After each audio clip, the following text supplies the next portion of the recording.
Hello les amis, j'espère que vous avez la forme, j'espère que vous avez la pêche. Ici c'est Sébastien Quesnel. Aujourd'hui on va parler de comment créer ses listes d'objectifs, hein. Je dis bien C et pas sa liste parce que techniquement quand on fait quand on se concentre sur nos objectifs, ça doit pas être... il doit y avoir différentes en fait périodes. C'est pour ça que je parle de ces listes d'objectifs. Alors la première liste d'objectifs est tout simplement ce que vous allez faire pour le lendemain. Alors il n'y a pas vraiment de trucs et astuces de ce que vous allez faire le lendemain, c'est surtout en fait une habitude. C'est tous les soirs avant d'aller vous coucher, vous allez faire en fait cette fameuse liste d'objectifs de ce que vous allez faire en fait le lendemain. Donc le truc à faire est simplement, voilà, tous les soirs vous avez une habitude, vous vous posez sur votre bureau avec votre feuille blanche et votre stylo et vous notez ce que vous allez faire le lendemain, que le lendemain vous puissiez être productif et suivre donc votre liste d'objectifs. Après, il y aura encore 5 autres listes d'objectifs. Alors, la première qui est, enfin la suivante, c'est celle de la semaine. Après, il y a celle-là du mois. Ensuite, vous avez celle de l'année, des 5 ans et celle-là à vie, vos objectifs de vie. Alors, ça paraît compliqué comme ça sur le moment, mais le truc à la base, c'est simplement de vous concentrer en fait sur deux listes d'objectifs principalement. La première, c'est ce que vous allez donc faire le lendemain. Il n'y a pas trop de trucs et astuces. Et l'autre, c'est votre liste d'objectifs à vie.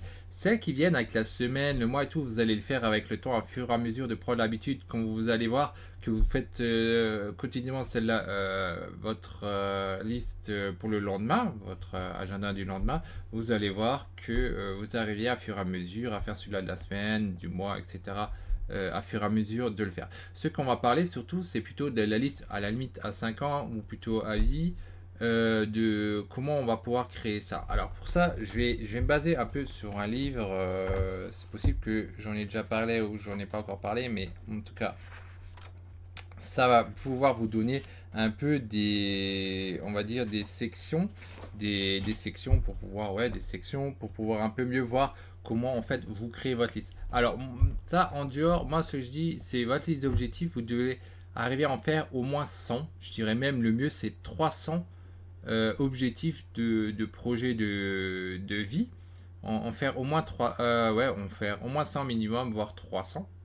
Et vous verrez qu'au bout d'un moment, vous allez commencer à caler, mais vous allez continuer de réfléchir pour arriver à atteindre cet objectif. Soit 100, soit 300. 300, c'est pas mal. Moi, j'ai quasiment le double actuellement. J'ai près de 700 parce que moi, ma liste, je la vérifie tous les jours et je la modifie tous les jours. Je rajoute des photos, je supprime des choses ou je modifie des choses selon le cas pour une raison ou pour une autre. Mais je suis fixé tous les jours sur ce que je veux en fait atteindre. Je sais ce que je veux atteindre et je me concentre en fait dessus. Et de toute manière, c'est ce qu'il faut faire. Si vous ne savez pas où vous voulez aller, vous ne pouvez pas y aller.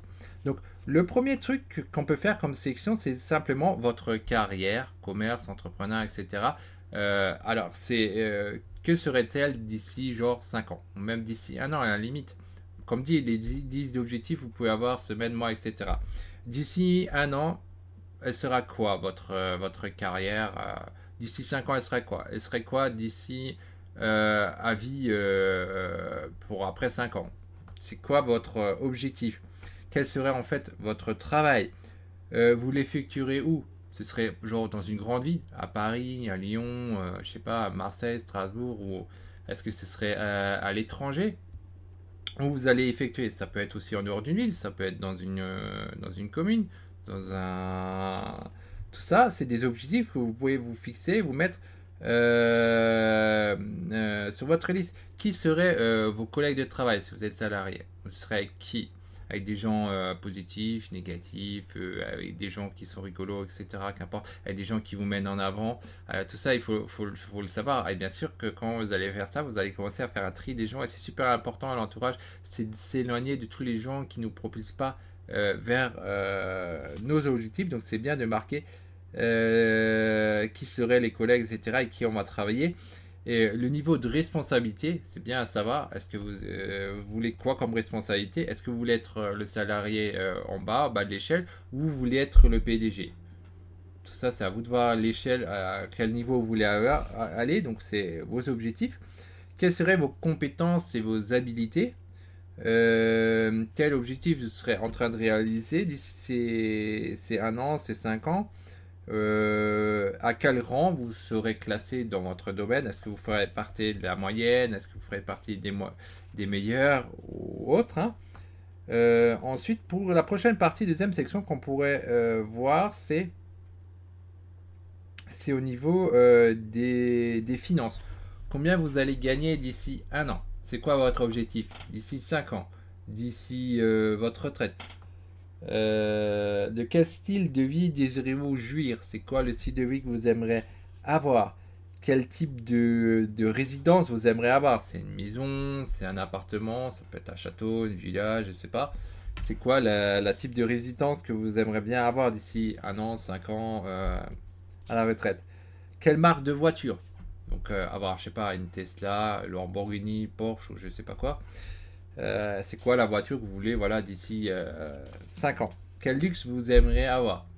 Est-ce que je sais pas, ça peut être des diamants, ça peut être de l'or, ça peut être même des trucs personnels. Vous voulez peut-être juste des trucs de luxe au niveau des ordinateurs. Il y a des gens, ils ont acheté des ordinateurs pour 50K ou plus, hein. Bon, après, ça vaut plus rien en moins de 2. C'est pas du tout le truc que je conseille. Pour moi, c'est une erreur de gestion. Quand même, si vous gagnez énormément d'argent, c'est une faute, à moins d'en avoir besoin. Pas la peine d'acheter le truc le plus cher possible du monde. Le truc, c'est que ça doit correspondre à vos besoins. Mais après, chacun fait comme il veut. Moi, je suis assez neutre sur les choses. Ce que je dis, voilà, ici, c'est votre objectif. C'est quoi que vous voulez avoir comme donc truc de luxe. Ça peut être donc des cartes, ça peut être voilà, des diamants, ça peut être de l'or, ça peut être donc un PC hors de prix parce que voilà, vous voulez un truc hors de prix. Ça peut être voilà, une méga voiture comme déjà dit, hein, parce que bon, les voitures que j'ai citées sont des voitures quand même qui ont un certain prix. Je dois admettre que je connais pas grand chose en voiture, c'est pas mon truc. Après, quelles sommes sont sur votre compte bancaire? Moi, je mettrais plutôt vos comptes bancaires. Mais voilà, quels sont vos objectifs au niveau de votre compte bancaire? Comment vous voulez avoir? Combien de banques, combien de banques vous avez différentes? Vous pouvez aussi noter objectifs, différents comptes bancaires, courtiers, etc. Combien vous épargnez mensuellement, annuellement? Donc ça, c'est à vous de voir, 50%, 60%, 80%. Combien voudrez-vous valoir au moment de votre retraite? Alors, vous voulez être quoi? Avoir 5 millions, 10 millions, 15 millions, 1 milliard, autre. Vous notez ça comme objectif. C'est un objectif à mettre. Après, on parle de la prochaine section, c'est la famille. Donc, quel style de vie de famille vous voulez avoir d'ici 5 ans? Est-ce que vous voulez être avec quelqu'un ou pas? Est-ce que vous voulez avoir des enfants ou pas, etc. Tout ça, vous notez dans votre truc d'objectif. Vous vivrez où? Donc là, on revient. Là, vous allez vivre où? Commune, ville, village, château, résidence, qu'importe. Le décor, c'est quoi le décor autour? Paysage, forestier, je sais pas, ou urbain, hein, on va dire. Ça, c'est ça. Où habiteriez-vous et quel serait votre style de vie? Donc là, on a à peu près dit où vous habitez. Donc c'est à peu près ça. À nouveau, ça revient au même point. Votre norme de vie. Quel genre de relation vous nourrissez avec les personnes les plus importantes qui sont à vos côtés d'ici 5 ans? Ah, là, je vous conseille hein, de trouver des gens qui vous soutiennent vraiment dans vos projets, des gens qui sont similaires. C'est vraiment important pour pouvoir avancer plus vite. Après, on va dans la forme physique. Donc là, c'est effectivement le truc.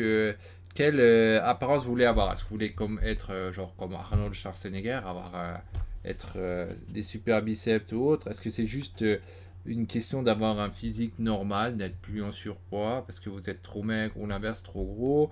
Est-ce que c'est ça peut être des traits aussi, je sais pas, ça peut être un problème, il vous manque les cheveux. Ça peut être un problème parce que vous voulez plus de poils, par exemple sur les aisselles ou autre, etc. Il y a plein de choses. Qu'est-ce que vous voulez plus, que vous voulez faire enlever? Vous peut-être juste les points noirs que vous avez au visage, vous voulez les enlever, etc. Tous les trucs, tout ce qui vous dérange physiquement, vous pouvez noter, voilà, qu'est-ce que vous allez changer. Ça peut être aussi refaire vos dents, hein. Voilà, vous voulez refaire vos dents, ben, vous mettez ça comme objectif. Ça peut être plein de choses différentes. Donc votre poids, c'est un des points qui est le truc donc de base, hein. Quel poids idéal vous voulez avoir? C'est très important à noter comme objectif et à le savoir, hein. Les gens qui sont généralement en surpoids, ils font pas du tout attention ou même à l'inverse, qui n'ont pas du surpoids, mais l'opposé, quoi, c'est beaucoup plus rare, mais ils font pas du tout donc attention au poids qu'ils devraient avoir, hein. C'est pourtant un objectif que vous pouvez vous noter. Après, quels sont les exercices hebdomadaires que vous allez faire pour votre physique? Donc, qu'est-ce que vous allez faire comme exercice? Ça va être sport, tennis, fait pas des pompes tout simplement. Votre santé générale, c'est quoi l'état général? Est-ce que vous avez souvent des coups de fatigue ou pas? Comment vous allez remédier pour être, voilà, vous voulez la forme, non? Donc là, on va venir sur le point tout simplement alimentaire de ce que vous allez manger. Ah, donc ça, c'est des trucs classiques. Moi, manger de choses qui sont pas bonnes, ça ne veut pas dire que vous ne devez pas en manger, hein. Moi, je suis le premier à manger généralement. D'ailleurs, quand je suis en voyage, je mange des choses qu'il ne faut pas, mais à la maison, je suis assez truc. Je mange beaucoup plus des choses qu'il faut. Beaucoup, donc vous devez manger fruits, légumes, moins de viande. Manger des, comment on appelle ça, des oléagineux, manger noix, noisettes, etc. Manger des algues, manger des graines germées, manger, y a différents trucs, donc je vais pas faire un cours là-dessus. C'est pas le but de la chaîne, mais voilà, si vous voulez réussir et entreprendre bien, avoir votre physique et tout, il va falloir faire attention à ces points-là quand même, hein. Donc après, le prochain point, la prochaine sélection, c'est l'influence que vous voulez avoir, l'influence et l'importance que vous avez auprès des gens. Vous ferez quoi à ce moment-là? Vous ferez partie de quel organisme? Alors généralement, c'est pas très compliqué à savoir. Il suffit de vous baser sur vos passions. C'est à ce niveau-là que vous allez aider les autres. Parce que là, le but, quand vous voulez contribuer financièrement ou autre, votre but, c'est pas de gagner de l'argent, mais plutôt de soutenir, donc d'en donner quand vous avez une cause. Ça peut être une cause sur les animaux, ça peut être une cause, je sais pas, dans du sport, ça peut être dans des jeux de cartes, je sais pas, dans plusieurs trucs différents. Ça peut être, voilà, ça peut être ouais, une association pour les gens qui apprennent à programmer ou autre, pourquoi pas. Vous voulez soutenir ça pour qu'il y ait plus de gens, quoi que ça coûte pas beaucoup actuellement, hein. Les ordinateurs, c'est de moins en moins cher et donc c'est pas très cher, mais c'est une idée qu'on met selon vos passions. Ensuite, il y a encore deux parties on peut classer. C'est au niveau de vos compétences. Donc, quelles compétences vous voulez avoir? Donc, c'est des compétences simples, c'est apprendre une langue, tout simplement, c'est le truc le plus classique. Mais ça peut être aussi vous former dans d'autres choses. Je sais pas, avoir des compétences en immobilier, avoir des compétences en bourse, avoir des compétences en investissement, soit l'or, le vin ou même les cartes aussi. Si vous jouez pas dessus, vous n'avez aucune connaissance. Tout ce qui est collection, hein, vous pouvez l'étudier, les diamants, etc. C'est jamais bon d'acheter les tableaux d'art, etc. Il faut quand même avoir un minimum de connaissances. Il suffit pas juste d'acheter et se dire ouais ça marche. Non, ça marche pas comme ça. Un minimum de connaissances il faut, mais vous n'avez pas besoin non plus d'être un expert, hein. Alors je sais que certains réclament pour ça, oui, parce qu'ils sont meilleurs que le voisin et tout. Mais bon, attention, faut quand même voir dans le cadre d'une formation, il y aura toujours le gars qui forme quelqu'un d'autre, il y aura toujours quelqu'un qui sera au-dessus de lui et d'autres qui seront en dessous de lui. La seule chose qui est importante, c'est le besoin. Est-ce que ce que vous faites à ce niveau-là, ça correspond à un besoin de certaines personnes ou pas? On s'en fout d'être le meilleur ou pas. Vous faites partie des meilleurs, c'est bon. Le truc, c'est est-ce que ça correspond à un besoin, est-ce que ça aide les autres? Bon, après, c'est un autre sujet. Dans quel domaine vous voulez avoir la performance la plus haute, avoir la plus haute note d'excellence? Donc, il faut savoir là où vous voulez être le méga expert, là où vous allez donc faire en gros votre plus gros profit, on va dire, parce que plus vous êtes meilleur que le voisin, effectivement, plus les gens vont vous suivre. Ça, c'est assez normal. Bon, après, ça dépend aussi du revenu que vous voulez avoir. Parce que vous n'avez pas besoin non plus d'être le meilleur pour gagner des sous. Vous avez besoin de faire partie des meilleurs. Et pour ça, c'est pas difficile. Parce qu'il faut bien comprendre qu'il y a déjà il y a une bonne partie de gens qui vont pas se lancer, qui ont une idée, ils vont pas se lancer. Il y en a déjà au moins 80%. Et après, les 20% qui restent, il y en a qui vont abandonner, etc. Donc, le truc, c'est si vous êtes disciplinaire, vous continuez tout le temps, vous ferez partie automatiquement des meilleurs. Vous ne serez peut-être pas le meilleur, mais c'est pas forcément ce qui est important. Mais par contre, voilà, c'est quand même un truc à viser parce que plus vous êtes meilleur que le voisin et plus vous avez de chances de gagner plus, hein. C'est normal, hein. les gens ils vont quand même se diriger en partie sur celui-là qui est le meilleur. Je dis bien en partie sur celui-là qui est le meilleur parce que c'est toujours après le fait de se vendre.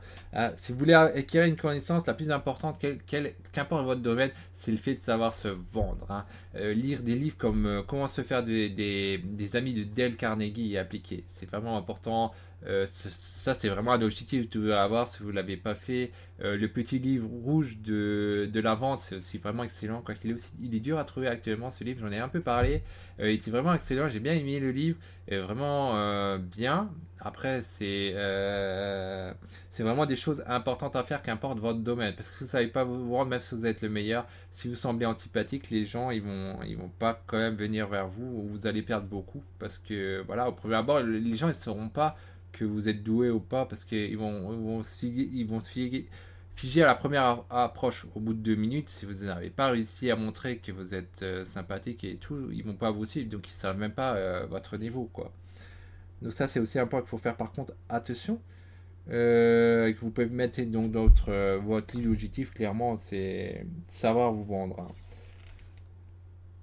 Hein. Que feriez-vous quotidiennement pour acquérir les connaissances et les compétences, hein. Donc là, simple, hein, c'est des choses que vous faites déjà. Regardez les chaînes YouTube, hein, de formation. Lire des livres, séminaires, formations payantes. Les formations payantes, c'est bien d'en faire. Surtout si vous allez gagner beaucoup plus par la suite. Hein, des trucs comme l'immobilier, etc. Vous allez dire, ouais, ça coûte cher les formations payantes, mais en fait, vous allez gagner combien en retour, combien de temps vous allez gagner, parce que tout le temps qu'on perd, et ben, effectivement, c'est de l'argent perdu. Et avec une formation, ça vous permet quand même d'aller largement plus rapidement que quand vous en suivez pas. Ça, c'est un peu dans tous les domaines.